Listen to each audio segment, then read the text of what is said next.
नमस्कार मित्रांनो. कधीकधी विनाकारण आपल्याला कशाची तरी काळजी वाटत राहते.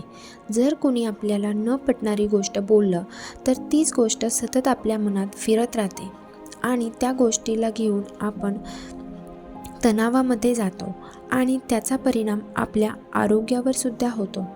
तर अशा विचारांना आपण कसे शांत करू शकतो, मनाची अस्वस्थता कशी घालवू शकतो, हे मी तुम्हाला गौतम बुद्धांच्या गोष्टीतून सांगणार आहे. मी तुम्हाला गौतम बुद्धांच्या अशा 4 सवयी सांगणार आहे, ज्याचं अनुकरण तुम्ही तुमच्या जीवनात केलं तर तुम्ही तणावामधून बाहेर येऊ शकता आणि तुम्ही एक आनंददायी जीवन जगू शकता. तर चला आपण गोष्टीला सुरुवात करूयात. एकेकाळी एक बौद्ध भिक्षू एका झाडाखाली ध्यान करत होते. तेव्हा एक राजकुमार त्यांच्याकडे येतो आणि म्हणतो, महोदय, तुम्ही नेहमी म्हणता ध्यान करा ध्यान करा, पण माझ्यासाठी ध्यान करणे तर दूर राहिले. पण मी काही काळ डोळे मिटून शांत बसू पण नाही शकत. माझे मन खूप अस्वस्थ आहे, सतत कोणत्या ना कोणत्या विचारात असते.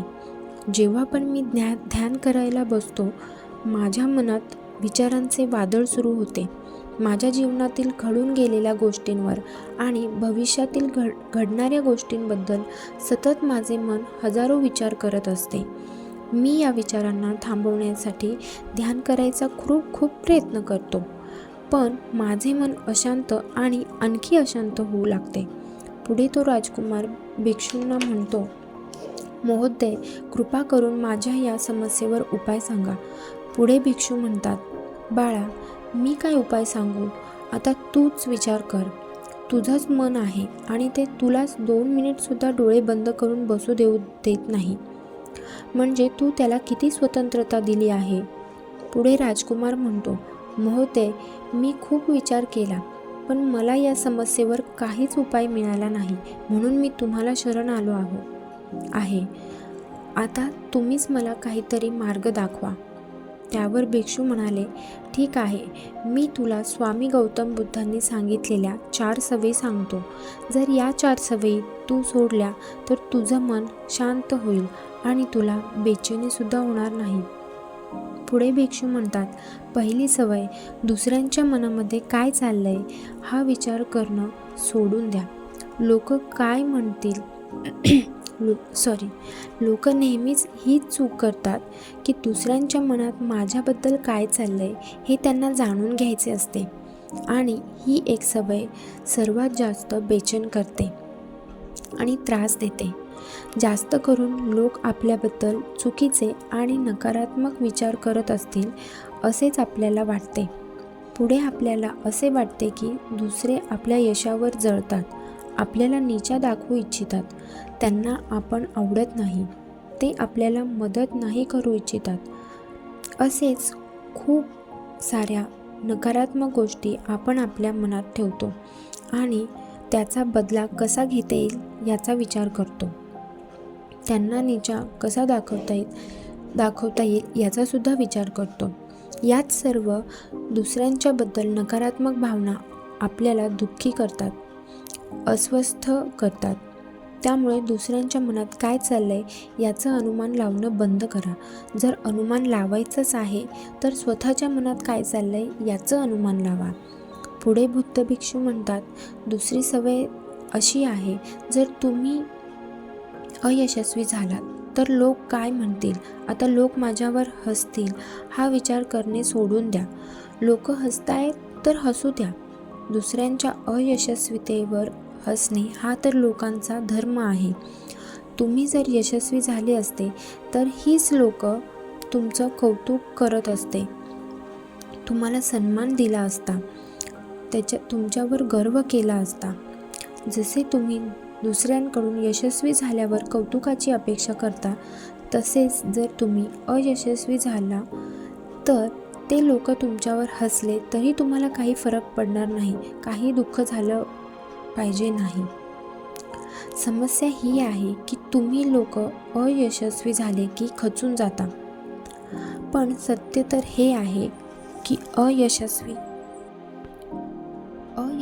होणं हे यशस्वी होण्यापेक्षा जास्त महत्त्वाचं आहे.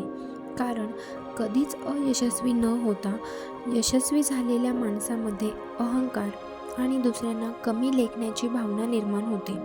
पण सत्य हेच आहे की अयशस्वीताच आपल्याला विनम्र राहायला शिकवते आणि निरंतर प्रयत्न करायला शिकवते. म्हणून अयशस्वी झाल्यानंतर खचून जाऊ नका. जर तुमच्या कामात अयशस्वी होण्याची शक्यता नसेल तर याचा अर्थ तुम्ही तुमच्या क्षमतेपेक्षा खूप लहान काम करत आहात. जर लोक तुमच्यावर हसत नाही आहेत, तुम्हाला टोमणे नाही मारतायत, तुम्हाला कमी नाही लेखत आहेत, तर याचा अर्थ असा आहे की तुम्ही आतमधून मेले आहात. तुम्हाला तुमच्या मानसिक सीमा ओलांडून काहीतरी नवीन केले पाहिजे.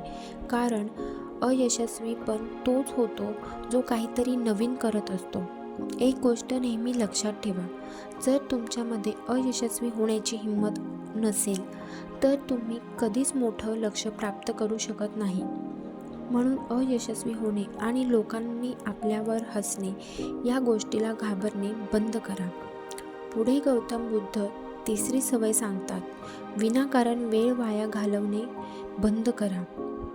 लोकांना असं वाटतं ते वेळ बर्बाद करत आहेत, पण सत्य हे आहे की वेळ त्यांना बर्बाद करत आहेत. लोक याचसाठी आपला वेळ वाया घालवतात कारण त्यांना वाटते त्यांच्याकडे खूप वेळ आहे. पण सत्य हे आहे की असे करत त्यांचे पूर्ण जीवन संपून जाते आणि जीवनाच्या शेवटी त्यांना पश्चाताप होतो. आपण आपलं जीवन व्यर्थ घालवलं आणि जीवनाचा अर्थ न शोधता चाललो आहोत. म्हणूनच जोपर्यंत हे जीवन आहे तोपर्यंत चांगले कर्म करा. स्वतःच्या मनामध्ये झाकून पहा. लोकांना चांगला मार्ग दाखवा. मानवतेचं कल्याण करा. वेळ वाया घालून आजपर्यंत कोणाला सुख प्राप्त झाले नाही. हो, क्षणभर तुम्हाला सुख मिळाले असेल, पण तुम्ही जेव्हा शुद्धीवर येता तेव्हा तुम्हाला माहीत होते की तुम्ही खूप वेळ वाया घालवलेला आहे. तेव्हा तुम्हाला स्वतःवरच खूप राग येतो आणि तुमच्या मनात पश्चातापाचा भाव निर्माण होतो आणि तुम्ही तणावामध्ये जाऊन अस्वस्थ होता. मग तुम्ही या चुकीचा सारखा विचार करता आणि तुमचं कोणत्याच कामात मन लागत नाही. मग हे चक्र असेच सुरू राहते, ज्याची सुरुवात वेळ वाया घालवण्यापासून झाली होती. म्हणून वेळ वाया घालवणे बंद करा. पुढे बौद्ध भिक्षू चौथी सवय सांगतात, हा विचार करणं सोडून द्या की माझ्यापेक्षा मोठ्या लोकांना जमलं नाही तर मला कसं जमणार. खरं तर स्वतःची तुलना दुसऱ्यांसोबत करणेच व्यर्थ आहे.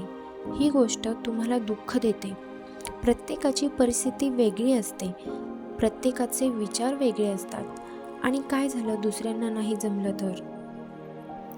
तर कदाचित तुम्हाला ते जमू शकतं. तुम्ही त्यात अयशस्वी होऊ शकता. एक गोष्ट लक्षात ठेवा, इतिहास तेच लोक रचतात ज्यांच्यामध्ये इच्छाशक्ती जास्त असते. असे पण होऊ शकते की तुम्ही ज्या व्यक्तींबद्दल विचार करत आहात की त्याने एवढी मेहनत करून पण तो यशस्वी नाही झाला, तर मी यशस्वी कसं होणार. कदाचित त्या व्यक्तीने तेवढे प्रयत्नच केले नसतील, केवळ मेहनत केल्याचा दिखावा केला असेल. जास्त करून लोक तेवढी मेहनत करतच नाही जेवढी त्यांना लक्ष्यप्राप्तीसाठी हवी असते आणि मग दुसऱ्या लोकांसमोर हे दाखवायचा प्रयत्न करतात की मी एवढी मेहनत करून यशस्वी नाही झालो तर तू कसा होशील. पण त्यांच्या मनाला ही गोष्ट माहीत असते की ध्येयप्राप्तीसाठी लागणारे प्रयत्न त्यांनी केलेच नाही आहेत. म्हणूनच दुसऱ्या अयशस्वी व्यक्तींना बघून हा विचार करणे सोडून द्या की तुम्हाला पण नाही जमणार. तुम्ही फक्त तुमचे सर्वश्रेष्ठ प्रयत्न करत राहा. भिक्षू पुढे म्हणतात, जर तू या 4 सवयी सोडल्या तर तुझे मन शांत होईल. तुला जिथे हवे आहे तिथे तू तुझे मन लावू शकतोस. एवढं म्हणून भिक्षू पुन्हा ध्यान मुद्रेमध्ये गेले. राजकुमारला आता समज आली. त्याला त्याची चूक लक्षात आली. त्याने मनामध्ये त्या 4 सवयी सोडण्याचा निश्चय केला आणि तिथून निघून गेला. तर मित्रांनो, तुम्हाला ही गोष्ट कशी वाटली कमेंट करून नक्की सांगा. गोष्ट आवडली असेल तर लाईक आणि तुमच्या जवळच्या व्यक्तीसोबत शेअर करा. आणि अशाच ज्ञानवर्धक गोष्टी ऐकण्यासाठी माझ्या चॅनलला सबस्क्राईब करा. थँक्यू.